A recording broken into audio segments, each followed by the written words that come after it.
Vamos orar. Pai querido, dirige nossa mente este momento.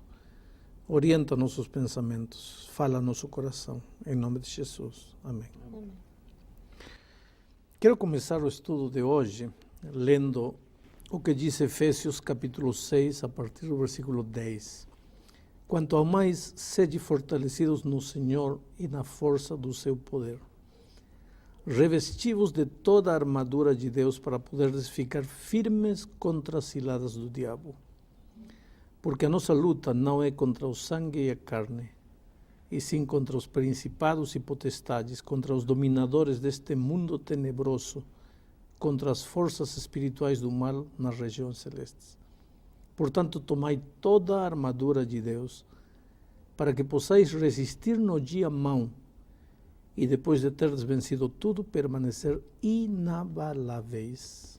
Esta palavra inabaláveis é o centro do nosso estudo hoje. Inabaláveis, firmes. Sabe que no mundo, se todas as crianças que nascessem vivessem, já não teríamos lugar onde colocar tanta gente. Mas nem todos os que nascem crescem. Uma grande quantidade de pessoas que nascem morrem nos primeiros anos de vida. Na vida espiritual é a mesma coisa. Se todos os cristãos que um dia encontraram a Jesus vivessem, seria maravilhoso, mas muitos são os chamados, poucos os que permanecem firmes. O problema é que o inimigo quer destruir a vida do cristão. O texto bíblico aqui diz que a nossa luta é contra um inimigo, mas não é contra um inimigo de sangue e carne, é contra um inimigo espiritual, com uma força, com um inimigo espiritual nas regiões celestes. E nós somos carnais. Embora convertidos, continuamos conservando dentro de nós a natureza pecaminosa, da qual nos veremos livres só quando Cristo voltar no dia da glorificação, mas até aquele dia a natureza pecaminosa vai nos acompanhar. Então, como com esta natureza pecaminosa podemos derrotar um inimigo espiritual? Um inimigo mau, porém espiritual. Está acima de nós. Por isso, o conselho de São Paulo é: sede revestidos no Senhor e na força do seu poder. E diz assim: tomai toda a armadura de Deus. É a única maneira de você resistir firmes até o fim. Tomar a armadura de Deus. E então, a partir do versículo 14, ele menciona as 7 armaduras: a verdade, a justiça, a preparação do Evangelho da paz, que nada mais é que a testificação, o pregar o Evangelho, trazer alguém para Cristo, a fé, a salvação, o estudo diário da Bíblia e a oração. 7 armas poderosíssimas que Deus coloca nas tuas mãos para vencer o inimigo. Vou dividir estas 7 armas em 2 grupos. Primeiro, verdade, justiça, fé, salvação. São armas divinas, porém que Deus confiou, armas divinas de atribuição divina. As outras 3 armas são armas também divinas, mas que Deus deu ao ser humano para ele usar essas armas. O estudo diário da palavra de Deus, a oração todos os dias e trazer uma pessoa para Cristo enquanto você viver. Comunicar o Evangelho, testificar, trazer alguém para Cristo. Estas 4 armas, a verdade, a salvação, a justiça, a fé, você não pode mudar. Você pode até rejeitar, aceitar se quiser, mas não pode mudar. Você não pode mudar a verdade, você não pode acrescentar nada à salvação, você não pode produzir fé, você não pode acrescentar nada à justiça divina. Isso é arma divina de atribuição divina. Mas estas 3 são armas divinas que Deus colocou nas mãos do ser humano. Ora todos os dias, estuda a Bíblia todos os dias e enquanto você estiver vivo, traga pessoas para Cristo. O interessante é que estas 3 armas, para valerem, têm que estar juntas. Oração sem estudo da Bíblia não tem muito valor. Para valer tem que estar oração todos os dias, estudar a Bíblia todos os dias e trazer alguém para Cristo enquanto você viver. Essas 3 armas juntas são como uma corda de 3 hebras. Oração e Bíblia sem testificação não vale. Testificação e Bíblia sem oração não vale. Testificação e oração sem estudo da Bíblia não vale. As 3 juntas ou nada feito. A única maneira de resistir o mal, de derrotar o inimigo, de vencer, de manter-se inabalável, permanecer firme até o fim, é orando todo dia, estudando a Bíblia todo dia e trazendo alguém para Cristo todo dia enquanto você viver. Pastor, o senhor mencionou o verso fala que nós precisamos nos revestir de toda essa armadura, né? Então, como o senhor citou aí, a armadura envolve fatores que estão nas mãos de Deus e fatores que nós podemos exercitar. Se eu exercitar esses 3 fatores humanos, né, o estudo da Bíblia, a oração e o testemunho, Deus vai me conceder os demais? Para que eu possa estar completamente revestido da armadura? Tudo Deus te deu. As 7 armaduras são tuas. Eu apenas digo, a verdade você não pode mudá-la. A oração você pode fazê-la. A justiça você não pode mudá-la. O estudo da Bíblia você pode fazê-lo. Mas as 7 armaduras são armaduras divinas que estão a teu dispor. Pastor, o senhor falou sobre estudar a Bíblia, né? E orar. Aparentemente são coisas simples que eu posso fazer sozinho, no meu quarto, na minha casa. Agora, testificar, não seria assim um dom especial a questão de testificar, pregar, dar um estudo para alguém, conversar? Não, aí que está. Isto é que o cristão precisa entender. Veja, cantar é um dom, dar estudos bíblicos é um dom, pregar é um dom, bater a porta de um desconhecido é um dom. Saber sorrir para atrair pessoas é um dom. Cozinhar é um dom. Pintar, desenhar é um dom. Escrever é um dom. Mas orar não é dom. Ou você ora ou você morre. Estudar a Bíblia não é dom. Ou você estuda ou você morre. E trazer alguém para Cristo não é dom. Ou você traz ou você morre. Quando Deus deu a missão de pregar o Evangelho, não é porque Deus não pode pregar. Ele pode pregar sozinho, com os anjos, com os animais, com as pedras. Pregar o Evangelho para Deus não é problema. Então, por que nos deu a missão? Porque é você que precisa pregar para você crescer. Você precisa orar para crescer. Você precisa estudar a Bíblia para crescer. Agora, pregar, então, de acordo com o que o senhor está falando agora, vai depender do dom que eu tenho.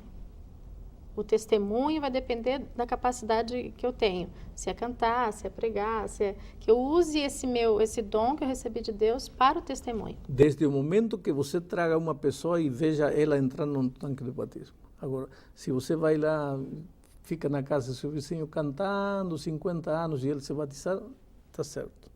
Mas se você só cantar e não vê ninguém entrando no tanque do batismo, espera um pouco. Você não está trazendo alguém para Cristo. Eu acho que o trazer alguém para Cristo é uma coisa propositada. Eu tenho que me aproximar de uma pessoa, me relacionar com essa pessoa, me tornar amigo dessa pessoa e posso usar o dom do canto para isso, ou o dom de saber cozinhar para isso.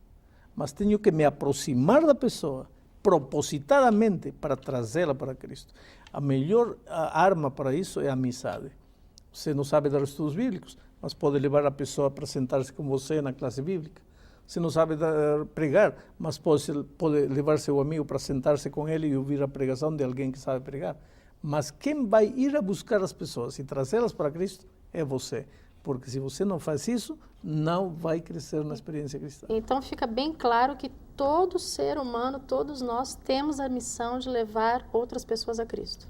Assim como tem o trabalho de orar todos os dias e de estudar a Bíblia todos os dias. Professor, o senhor estava falando aí sobre as armas, né? Mas eu gostaria de uma prova um pouco maior. Jesus falou alguma coisa, uma ordenança ou uma demonstração que eu agora, como um seguidor dele, preciso trazer outras pessoas, falar dele? Eu não sei se Jesus, em algum momento, deu essa ordem para os seus cristãos. Essa ordem está repetida na Bíblia muitas vezes. Por exemplo, aqui em São Mateus, capítulo 28, ele disse para os discípulos, portanto, ide por todo o mundo, fazei discípulos de todas as nações, ensinando-os que guardem estas coisas, batizando-os em nome do Pai, do Filho e do Espírito Santo. Ser-me-eis testemunhas, enfim. Enfim, Deus nos deu a missão, só que o que quero enfatizar é que quando Deus te deu a missão de pregar o Evangelho, não é porque Ele não possa pregar o Evangelho, é porque você precisa pregar o Evangelho para poder crescer. Nós podemos comparar a oração como a respiração, o estudo da Bíblia como a alimentação e o trazer alguém para Cristo como o exercício físico. Se você come e respira, come, respira, sentado, nunca se mexe, come, respira, vai engordando, um dia explota e morre. Na vida cristã é igual, você tem que orar, você tem que estudar a Bíblia, mas tem que sair a correr, a buscar pessoas para Cristo. Pastor, vamos ser mais práticos aqui nesse conceito, né? Tudo bem, eu estou em casa, de manhã, eu oro, eu estudo a minha Bíblia e vou para o trabalho. O que Deus espera de mim? Como um cristão no ambiente de trabalho, lá no por exemplo. trabalho, você vê um companheiro de trabalho triste, está trabalhando, mas está fora de si. Você percebe ele diferente, porque todo dia você vê alegre, você rindo, agora está tudo aí surumbático. Aí na hora do intervalo, do recreio, você chega perto. Está acontecendo alguma coisa com você? Posso orar por você? Olha, quem que não tem problemas na vida não fica feliz quando alguém chega perto? Posso orar por você? Faça mais uma pergunta. Relacionado ainda com esses 3 aspectos, oração, leitura da Bíblia, estudo da Bíblia, não é? E a questão do testemunho. Parece fácil a gente falar, vou orar, vou estudar a Bíblia, mas tudo na nossa vida é uma questão de hábito, de exercício. Né? Como o senhor falou, a gente tem que se alimentar para poder viver, tem que fazer exercício físico, mas tudo isso envolve disciplina. Não é? E, sinceramente, eu acho que para estudar a Bíblia diariamente e orar diariamente, também isso exige disciplina. Não é? Como é que o senhor daria uma dica para a gente conseguir desenvolver esse hábito e não perder isso em algum momento da vida? Porque a gente tem a tendência de vez em quando, dar uma... Em primeiro lugar, você tem que colocar na cabeça que se você não ora e não estuda a Bíblia e não traz alguém para Cristo, vai morrer. Eu acho que todo mundo quer se salvar. Tem gente que se ajoelha em milho partido para ganhar a salvação. Tem gente que se flagela querendo ganhar a salvação. Tem gente que vai lá nas terras bíblicas, em peregrinagem aí, para ganhar a salvação. Eu vi gente caminhando de joelhos, quilômetros e quilômetros para ganhar a salvação. Ou seja, não é que você orando, estudando a Bíblia, vai ganhar a salvação, não. Mas você tem que entender que é salvo pela graça de Cristo. Só que de nada adianta você se salvar, tá? Salvou, mas vai morrer. Por quê? Porque não existe uma vez salvo para sempre salvo. Tem que permanecer na experiência da salvação. E para permanecer na experiência da salvação, você tem que permanecer em Cristo. Agora, não se permanece em Cristo com as palavras, oh Senhor, eu estou em Ti, oh glória a Deus, aleluia, canta, bate palmas. Não. Tudo isso está bom. Isso não está demais. Mas permanecer em Cristo é orar todo dia, estudar a Bíblia todo dia, trazer alguém para Cristo. Se eu não faço estas 3 coisas, eu posso dizer que estou em Cristo, não estou em ninguém. Porque em Cristo se está de maneira prática ou não se está. Não tem outro caminho. Quando o senhor fala trazer para Cristo, eu entendo que é trazer para o amor de Cristo. Mas a forma organizada de trazer alguém para Cristo é trazer esse alguém para uma igreja, para uma religião. Agora, trazer alguém para a igreja, isso não seria o trabalho de um pastor? Porque na maioria das denominações o pastor recebe justamente para isso. É para pregar o evangelho, para estar lá, seja numa tenda, seja na rua, seja na praça, seja na igreja, pregando. E ele recebe para fazer isso. Tem alguma coisa que você precisa entender. E é o seguinte, Cristo e sua igreja são uma só coisa. Cristo e sua doutrina são uma coisa. Às vezes, eu já cometi esse erro quando era muito jovem, dizia, Cristo e uma coisa, a doutrina não salva, quem salva é Cristo. Espera um pouco, como a doutrina é Cristo? Cristo e a doutrina é a mesma coisa. Cristo e a igreja é a mesma coisa. Cristo é cabeça da igreja, a igreja é o corpo, Cristo é a cabeça. Eles são uma coisa. Às vezes digo, tem gente que diz assim, eu amo Jesus, mas eu não quero nada com a igreja. É como dizer, o marido da Márcia chega, Márcia, eu amo tua cabeça, mas de um golpe lá no estômago, porque eu não gosto do teu corpo, eu gosto da tua cabeça. O que é isso? A cabeça e o corpo é a mesma coisa. Né? Vem à minha casa, eu te convido, mas só tua cabeça, teu corpo não. Eu gosto de tua cabeça. Não pode haver. Cristo, se você gosta de Cristo, gosta da sua igreja. Agora, eu não estou falando de uma igreja, uma religião. Eu estou falando de Cristo e sua igreja. Cristo tem sua igreja nesta terra. Qual é a sua igreja? Esse tema estudamos já quando analisamos a igreja de Deus. Mas a igreja de Deus é aquela que caminha nos caminhos de Deus apresentados na sua palavra. Você tem que trazer as pessoas para Cristo, para a sua doutrina, para a sua igreja. Mas isso não é um trabalho do pastor? Não. Não é um trabalho que o pastor recebe para fazer e aí ele que faça, ele que se vire? O trabalho do pastor é pastorear. O trabalho do pastor não é trazer pessoas para Cristo. O pastor, eu sou pastor. Minha primeira missão na terra é conservar minha experiência de salvação. Orando, estudando a Bíblia e trazendo alguém para Cristo. Além disso, eu prego. Eu faço campanhas evangelísticas, eu escrevo, enfim, faço muitas coisas. Mas, para eu poder crescer, tenho que fazer isso. E para ensinar aos outros membros da igreja a crescer, tenho que ensiná-los a estudar a Bíblia, a orar todos os dias e a trazer alguém para Cristo. Esse não é o meu trabalho. Quando eu, como pastor, assumo, vamos dizer, eu sou teu pastor, eu vou orar por você. Espera um pouco. Ninguém pode orar por você. Eu sou teu pastor, eu vou estudar a Bíblia por você. Não, senhor. Eu sou teu pastor, eu vou trazer alguém para Cristo em lugar de você. Não. É cada um que tem que fazer isso, porque cada um tem que crescer. Pastor, deixa eu entender.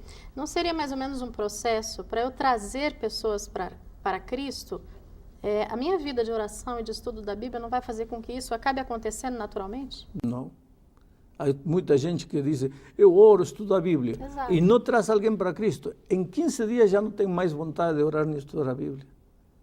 O que alimenta a vontade de estudar e orar a Bíblia é o trazer alguém para Cristo. Por isso que esses três elementos andam juntos. Você me diz, não, pastor, mas eu estou orando 5 anos, todos os dias estudando a Bíblia. Mentira. É mentira que você esteja estudando durante 5 anos estudando a Bíblia e orando e não esteja trazendo alguém para Cristo. Essa tua vida devocional pode virar até fanatismo, mas não é vida devocional autêntica. Porque a vida devocional autêntica tem que ter o elemento de testificação entrelaçado. Dentro desse processo de trazer alguém a Cristo, eu acho que existem várias formas, né? Como o senhor falou, um prega, o outro escreve. Tem como eu descobrir qual é o meu dom? Como eu devo trazer essa pessoa para Cristo? A igreja é como um corpo. E no corpo tem mãos, tem pés, tem coração. A função do olho não é a função da orelha. A função da orelha não é a função da mão. A função da mão não é a função do pé. Cada um tem seu lugar. No corpo de Cristo, que é a igreja, no símbolo, a igreja, símbolo do corpo de Cristo, há um lugar para você que sabe cantar, há lugar para você que sabe falar, há lugar para mim que sei escrever. Isso é no corpo de Cristo. Agora, para trazer alguém para Cristo, independente de dom, eu acho que todos temos que colocar na cabeça que temos que procurar alguém para propositadamente trazê-lo para Cristo. Mas se o meu dom é cantar, Tá. E o seu é pregar. Vai cantar na igreja. Eu vou cantar na igreja. Esse meu dom pode fazer com que alguém venha para Cristo? Ou o dom de pregar é mais importante que o dom de cantar? Não é pregar. Você propositadamente tem que buscar um amigo e trazê-lo para sentar-se com ele na igreja. Pastor, e aquelas pessoas que têm dificuldade de fazer esse tipo de convite, talvez por timidez, né? Preferem, por exemplo... Bom, você entrou no terreno perfeito. É que para trazer alguém para Cristo, você não tem que ir, olha, vem aqui na igreja. Não. Esse é um processo que leva tempo. Você tem que chegar perto. Primeiro, você tem que começar a orar por essa pessoa. 1 dia, 2 dias, 1 mês, 2 meses, 3 meses, orar. Ao mesmo tempo que está orando por ele, e ele não sabe, vai chegando perto, se aproximando, conquistando o coração, mostrando simpatia, ganhando a confiança, ajudando nas necessidades. Primeiro tem que conquistar o coração da pessoa. Uma vez que ele está conquistado, um dia você fala para ele, você não sabe, mas eu estou orando por você há 2 meses.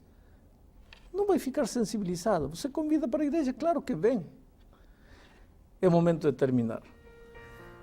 Que Deus abençoe você, que Deus ajude você a crescer na sua experiência cristã. Não basta nascer, tem que crescer. Não basta alcançar a salvação, tem que permanecer salvo. Um abraço.